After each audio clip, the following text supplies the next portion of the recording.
This video is the continuation of the former video. At some point we humans, especially those of the so-called developed world, were told and got convinced that we evolved more or better than certain other humans and animals, and this way became the fittest of all and even all species, while in fact we humans destroyed or also destroyed everything that the other, now extinct humans depended on, and killed and made extinct these other humans, as well as many animals and other kinds of biodiversity.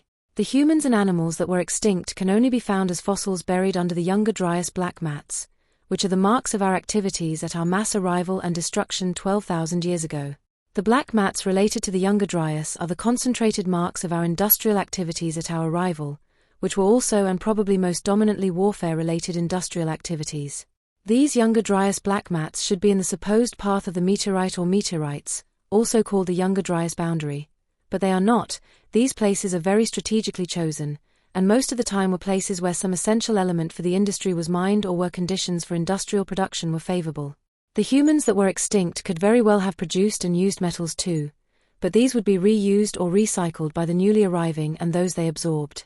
The stone tools found under the black mats and in mounds fit well in the consensus narratives that cover up the real history, which is now uncovered again by ancient DNA, David Reich, but not recognized for obvious reasons.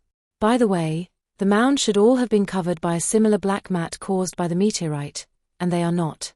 The stone tools supposedly are markers of the primitive race we evolved from, and when DNA proved we did not evolve from them, they were the stone tools of some sister groups or Clovis people like humans, Cro-Magnon and so on, that mysteriously went extinct for one or another reason. These stone tools most probably were the tools or amongst the tools the Clovis people, Cro-Magnon etc., Neanderthal and Denisovan, used. But they went extinct because we arrived in mass or arrived in greater mass, and they stood in our way, bothered us, or we did not need them anymore. During the offense and turnover, we deforested the forests for our industries, and most probably for strategic reasons, and marginally for agriculture, we deforested the forests. Possibly we deforested in mass in Western Eurasia and the Americas to melt the ice from the Ice Age before the destruction of other humans, because it was a barrier for the ongoing mass migrations to Western Eurasia and trade. Once the former humans and certain animals were extinct in mass, the forests were able to grow back and regenerate, now exerting once more their biotic pump effect and cooling effects, causing a so-called Ice Age, a secondary Ice Age. By the way, none of the Ice Ages and or Holocenes are explained. There are some non-explaining hypotheses like the Milankovitch cycles, but they do not explain well and are not well accepted. Seemingly no one is trying to explain them by means of deforestation, warming, and regeneration, cooling. While this explains rather well, we do so in other videos. Reminding that in case of rapid expansion of agriculture and or population growth, the forests are incapable to uninterruptedly regenerate. Non-carbon forests and non-tropical forests have limited potential to significantly exert the biotic pump effect and cool globally, nor to remove significant amounts of carbon dioxide from the atmosphere.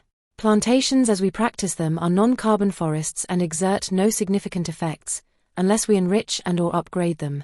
These are subjects from other videos. This regenerating of forests around the period known as the Younger Dryas could very well have been the most massive and uninterrupted in the Americas, that we humans left in mass, most probably because of depletion of certain metals and resources and or disease, probably because of vulnerability caused by excess hybridization. This global cooling effect of these in mass regenerating forests is most probably more related to forest regeneration in the Americas than to forest regeneration in Eurasia. This global cooling effect and formation of all kinds of ice ages can be found back over the course of our human history. The Amazon forest still today exerts a cooling effect not only above its massive area with the masses of water it drains in the oceans cools the passing and progressing currents. Those that arrived en masse from the Americas at that time, today are the modern humans that live in and occupy Western Eurasian. 60% of them, or rather of us, is YHPR, and YHPR has its roots in the Americas and are mutation based on the American YHPQ. That is also why YHPQ and YHPR are closely related and illustrated together by consensus. That is also why the Solutrean hypothesis emerged. The Solutrean theory, however, negates that the roots of R are in the Americas, and not in Europe. This video is part of a series and to be continued.